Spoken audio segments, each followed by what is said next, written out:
আলাইকুম। আপনারা যারা নতুন করে চায়নাতে যাচ্ছেন তো তাদের জন্য আজকের এই ভিডিওটা। তো বেসিক্যালি দেখা যায় যে সকল স্টুডেন্ট চায়না যাচ্ছে, আগে আপনার টিকিট কালেক্ট করতো, টিকিট কালেক্ট করে হাতের বাম পাশে ইমিগ্রেশন অফিসারের কাছে গেলে এই আপনার পাসপোর্টে স্ট্যাম্প মেরে দিত। কিন্তু বর্তমান এই সিস্টেমটা নেই।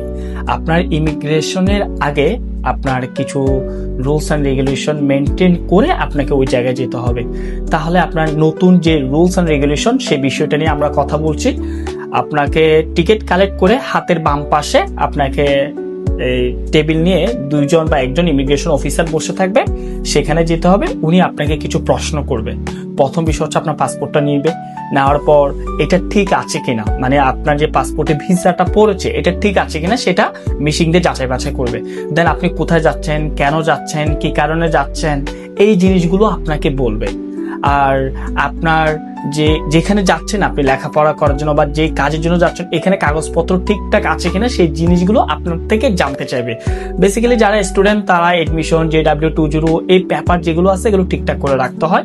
তারপর দেখা যাচ্ছে আপনি যেখানে যাচ্ছেন ওইখানে কোনো টাকা আপনি দিয়েছেন কিনা ইউনিভার্সিটিতে, লাইক আপনার টিউশন বা হোস্টেল, ইন্স্যুরেন্স বা এরকম কোনো পেমেন্ট করেছেন কিনা, বা করলে সেটা মানি রিসিপ্টও আপনাকে দেখাতে হবে ইত্যাদি প্রশ্ন করার পর ওই অফিসারটা কি করবে, আপনার পাসপোর্টটা নিয়ে আরেকটু দূরে আরেকটা কাউন্টারে চলে যাবে। ওইখানে আরেকজন ইমিগ্রেশন অফিসারকে দেখাবে।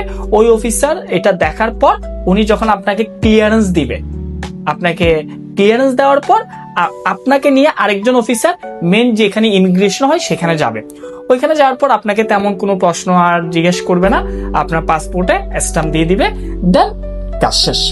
এখন কথা হলো নতুন যে রুলস এন্ড রেগুলেশন, সেটা হচ্ছে নতুন যে একটা কাউন্টার বসছে, এখানে প্রশ্ন করতেছে, পাসপোর্ট নিয়ে নিচ্ছে, পাসপোর্টটা নিয়ে চলে যাচ্ছে, স্টুডেন্টরা অনেকটা প্যানিকড হয়ে যায়। এটাই হচ্ছে সমস্যা। যখন প্রশ্ন করতেছে তুমি কোথায় যাচ্ছ, কেন যাচ্ছ, তোমার মানি রিসিপ্ট আছে কিনা, যে টাকা পেমেন্ট করেছো, তখন ওরা আতঙ্ক হয়ে যায়। প্রথম বিষয় হচ্ছে আতঙ্ক হওয়া যাবে না। আর সেকেন্ড বিষয় হচ্ছে আপনি এয়ারপোর্টে অন্তত 3 ঘন্টা আগে চলে আসতে হবে।